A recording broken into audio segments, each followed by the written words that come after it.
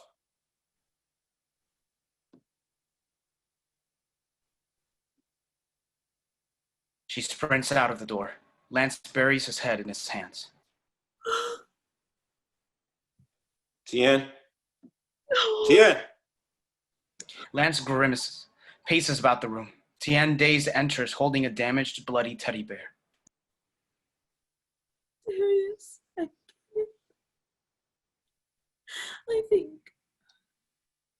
I believe they found Phuong, but to protect him, they are heroes.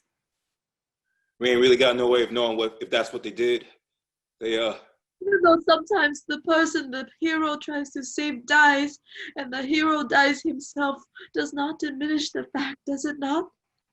I guess it don't. I guess it is true. sure would like to believe that that's what happened. They could have just been Darius and Kenneth. They were protecting Phuong.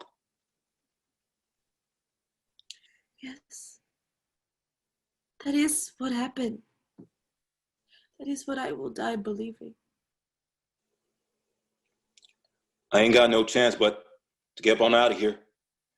Get back to where I came from. Where will you go?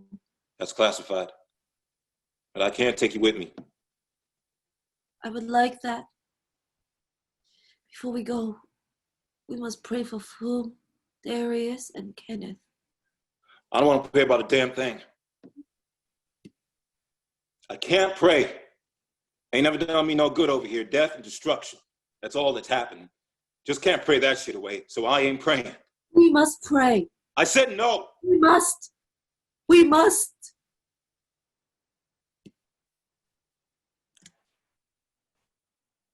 All right. Tuyen goes to the closet, enters, searches it, then exits, holding a candle. What do you have to light? Lance pulls out a box of matches, hands it to Tuyen. She lights the candle, sets it on the floor, kneels, prays. She prays alone for a few beats. Then Lance joins her, closes his eyes. As Tuyen continues praying, Lance rises, takes out his binoculars, exits. Tuyen prays alone for a few beats. Then Lance enters. Tuyen, we should go. I do not run.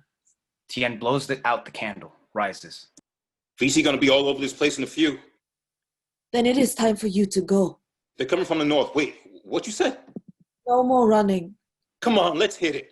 No, Lance. If we leave now, we'll be able to get them off pretty good. I run no more. Tuyen, What happens when you stop running? we gotta get the hell out of here. When you finish running, you do not stop.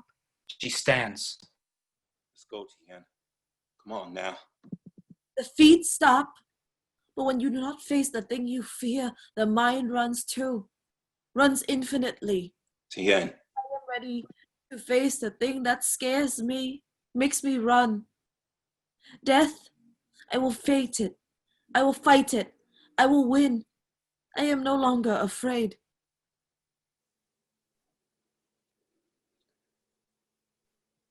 I hate to leave you alone. Please go. Lance hands his service revolver to Tien. You're gonna need something to fight with. It's all the way wrapped. Tien takes the gun. Rat? Fully loaded. I understand. Plus, there's some more ammo. He hands the ammo to her, then walks towards the door. Thank you for helping me fight. Lance starts to exit, but turns, heads toward Tien. They hug tightly, release each other.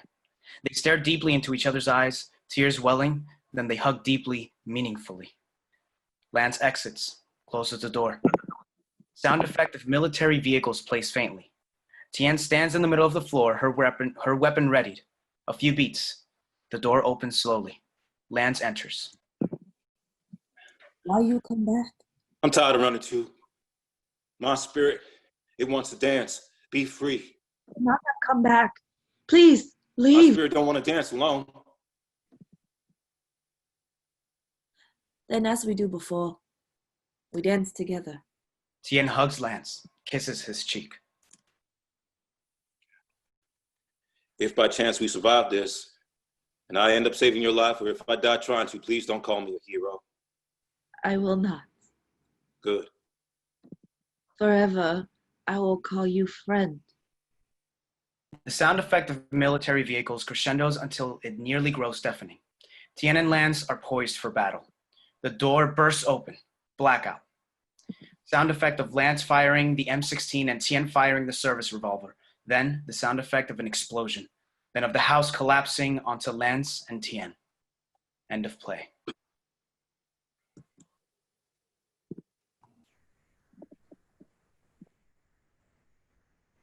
Wow, everyone. Thank you for staying with us till the end. Bravo, everyone. Bravo, team. I'm going to introduce everyone now. Can you hear me okay?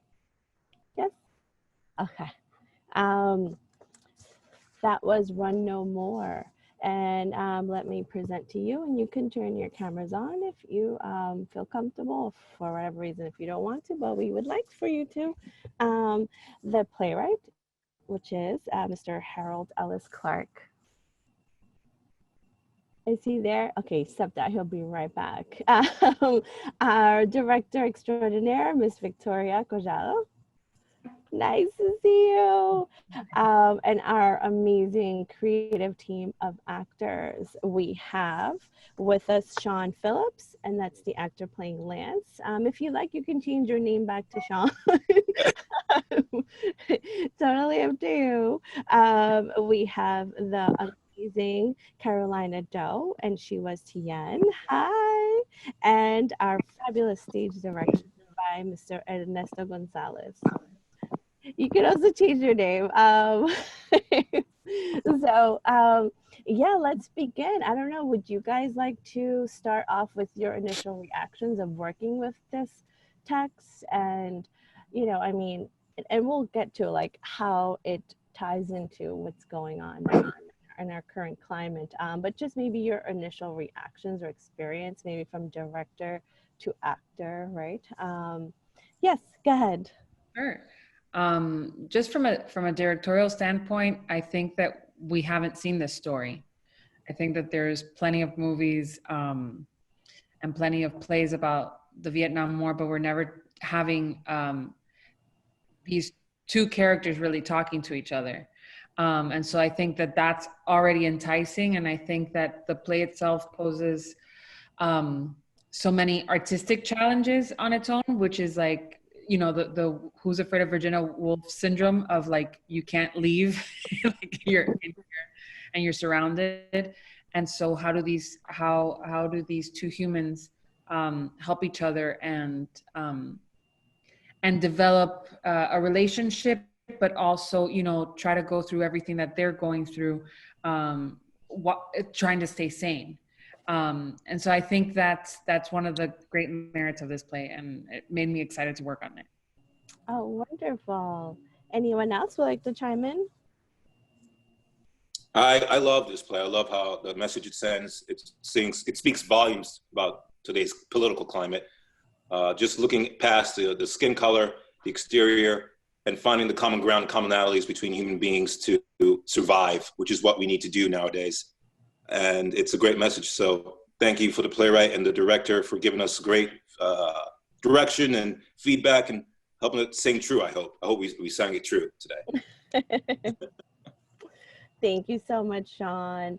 And this one is for Harold. So as a playwright, right, or playwright, sometimes like we begin with a question, right? Different process, right, for different people. But for you, did you have like a particular question that you were trying to grapple with, either with the play as a whole or with the character of Lance? Well, there was never a specific question. The play sort of developed out of my affinity for Vietnam veterans. I was in high school and I was taught by several of them, and I'd actually taken a trip to Vietnam about 20 years ago to research another writing project, and I've completed that, but later on I really didn't have any idea that another writing project would come out of this. I didn't know it would be a play.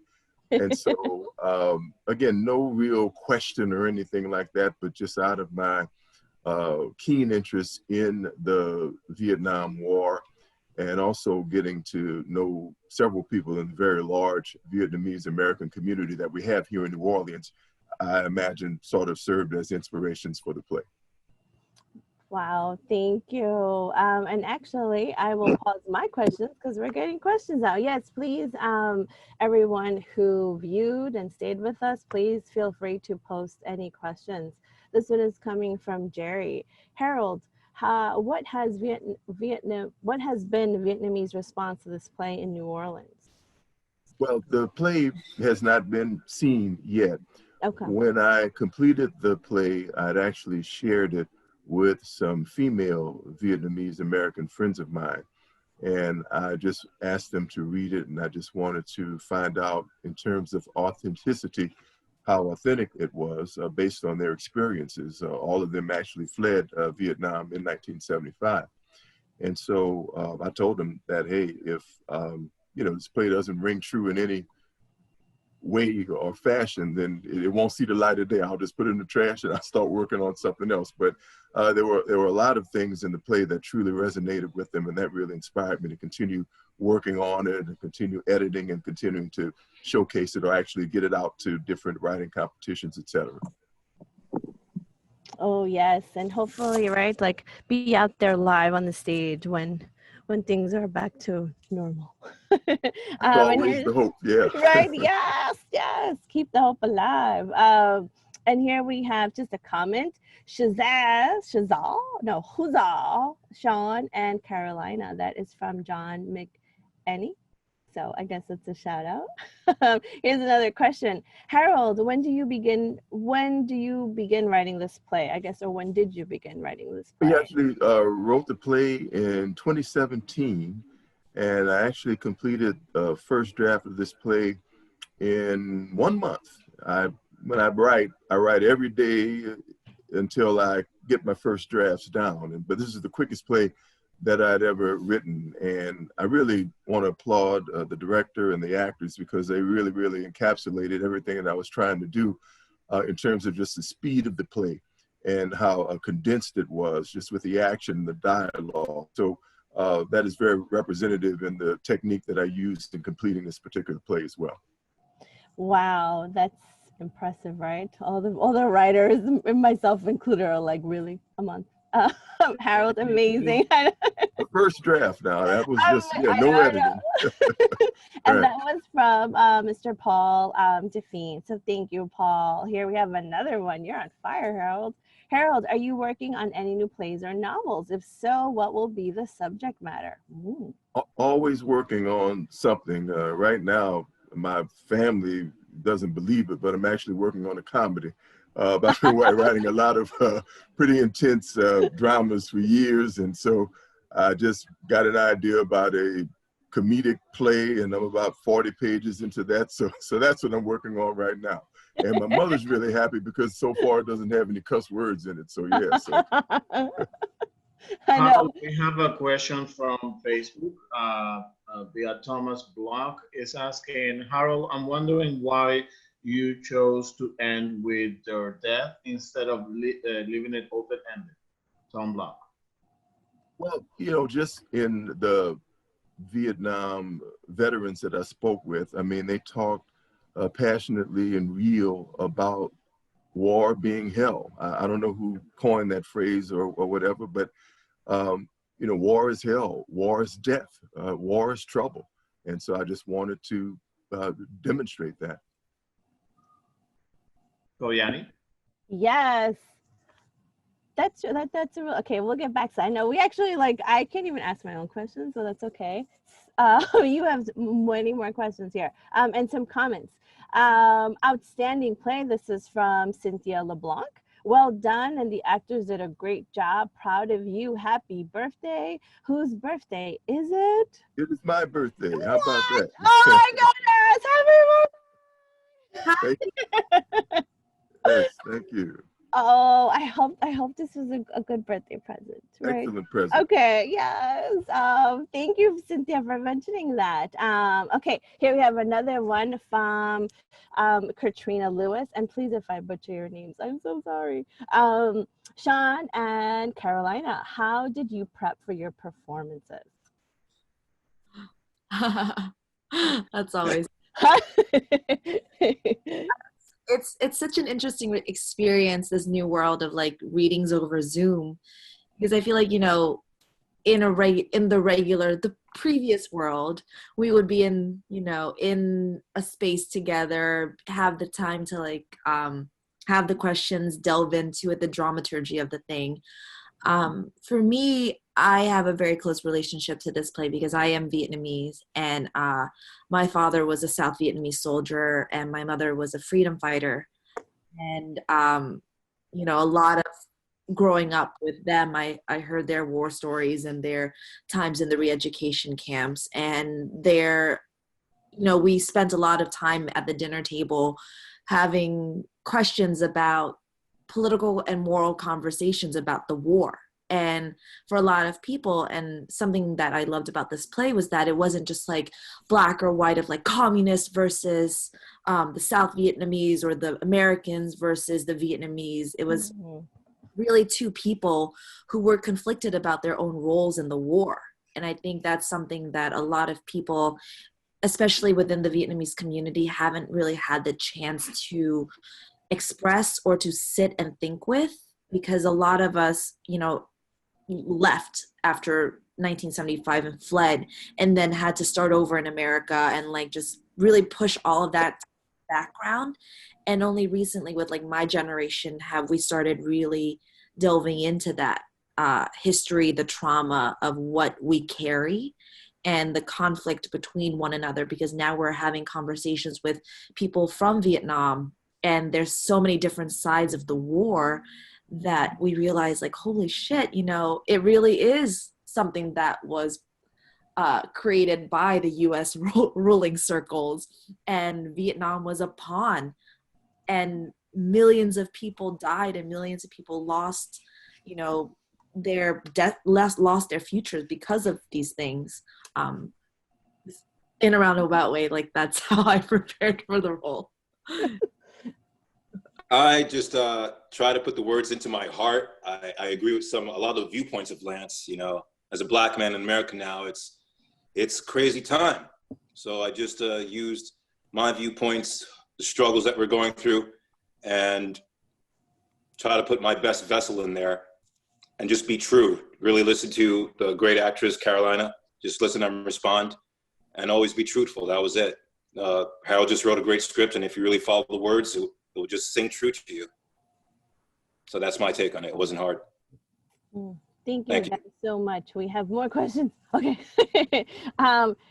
This is from Lonsa. Harold, are you likely to write either a play or novel dealing with the current Black Lives Matter movement or the COVID-19 pandemic and how it's affecting the Black community? Definitely nothing about COVID. That might be maybe 10 years from now, because I still don't believe it's happening, actually. But certainly Black Lives Matter, something came to me, but I'm going to finish this comedy first, and then I'm going to get right on the Black Lives Matter piece that I really thought deeply about. So sure. Oh, wonderful. We look forward to that. Let us know. From Juan Ramirez Jr., great work, no question. Thank you, Juan.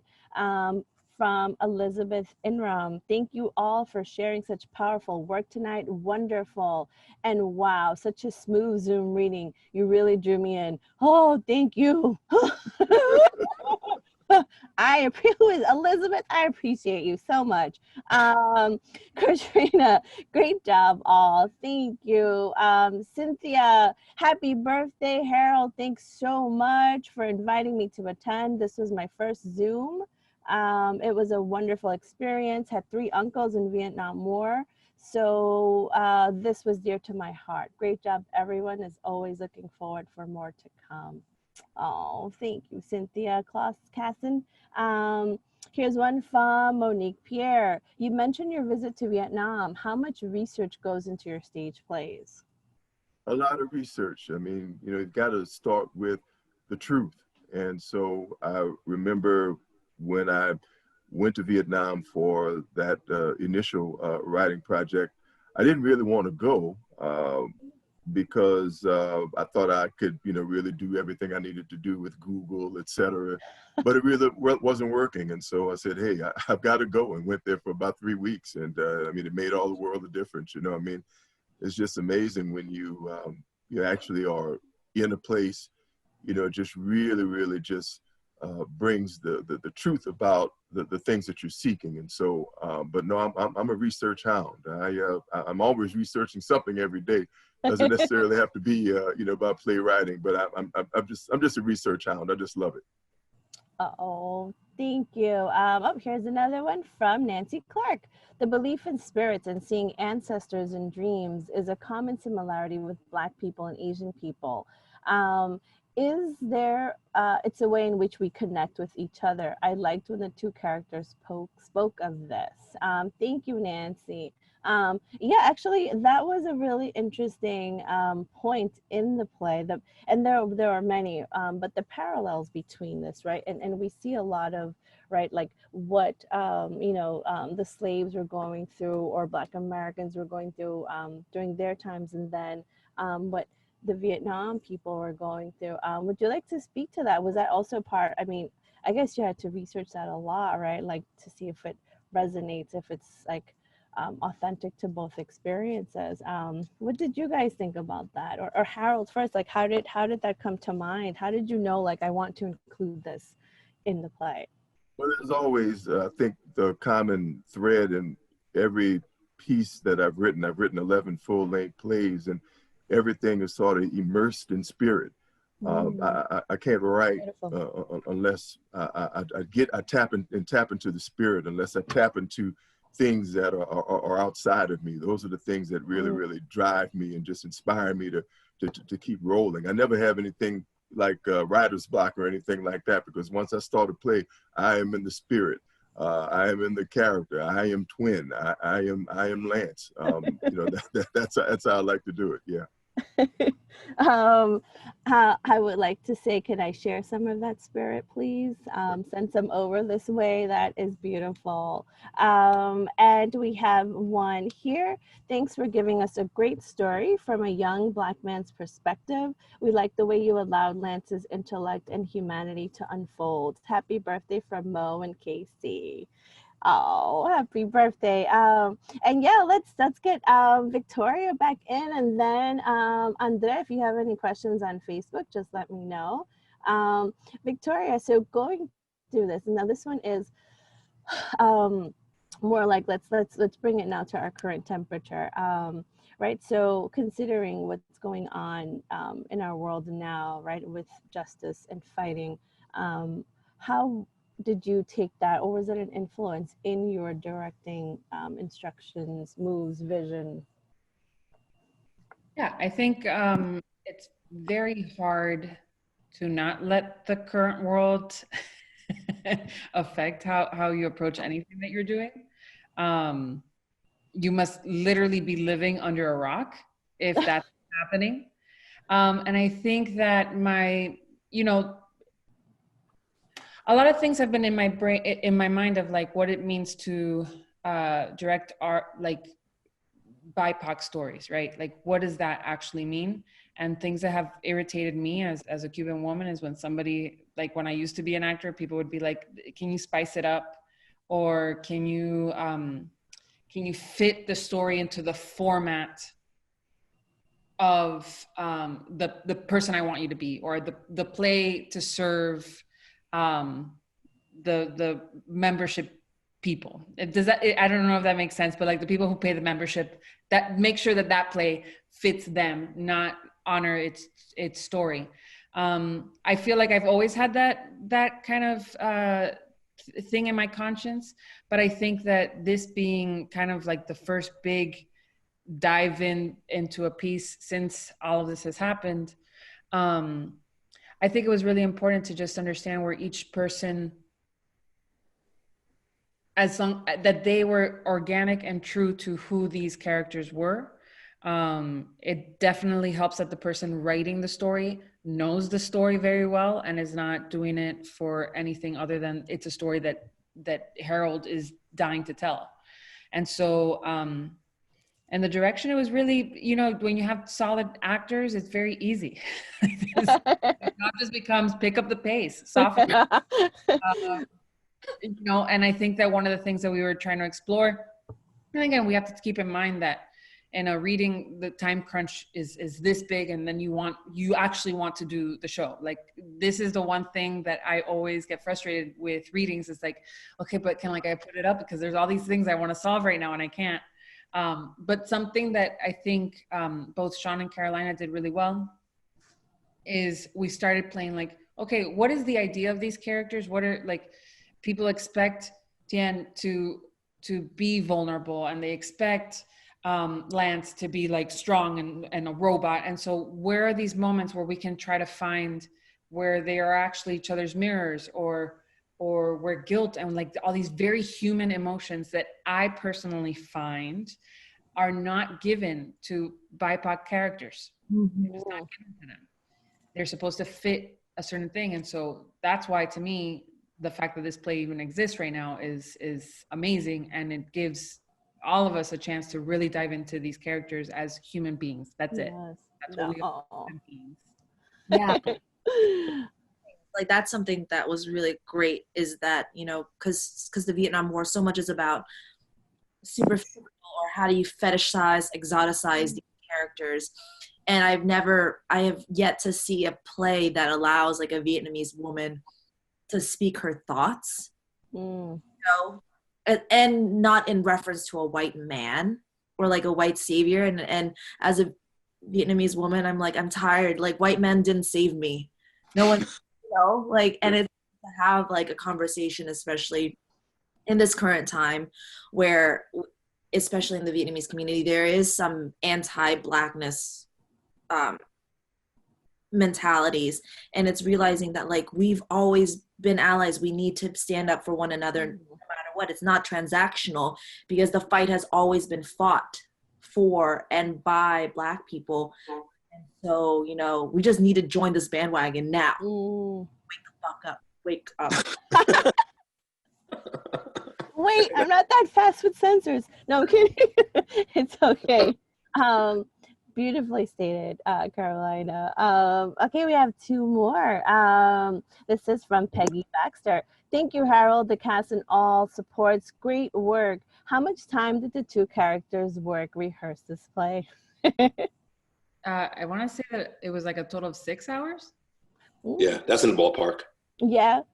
Great work, guys. Thank you. Here's from Fab Carrion. Happy birthday, Harold. The actors did a great job on keeping the audience engaged in Zoom. What are the future plans for this play? Who knows? Yeah, I haven't the slightest idea. You know, I write them, I put them out there. You know, when I first started out, I mean, I would, you know, produce things on my own, etc. But right now, who knows what's happening with anything at this particular point. So I couldn't even be the first to tell you. All I know is that I'm on the next play, and that's the thing that's most important to me right now. Oh, well, if you guys know of any producers out there as well, please contact Harold and Victoria and everyone here. And I think that, let me see if we have anything on Facebook. If not, That is the end. We don't have anything on Facebook at this okay. time. Excellent. I think we're going to close up. Thank you, everyone. We have just one final note about IATI, right? So IATI Theater is a nonprofit organization, and every actor is being compensated for their work. If you'd like to continue, you know, seeing work like this, please feel free to donate at iati.org/donate. Thank you for all your time. Sean, Victoria, Harold, Carolina, Ernesto, you guys have been wonderful. Ciao, and I'll leave you with this line from Harold's play. Fight first, think about the sad shit later. On that note, have a good night, everyone. Ciao. Thanks so much. Take care.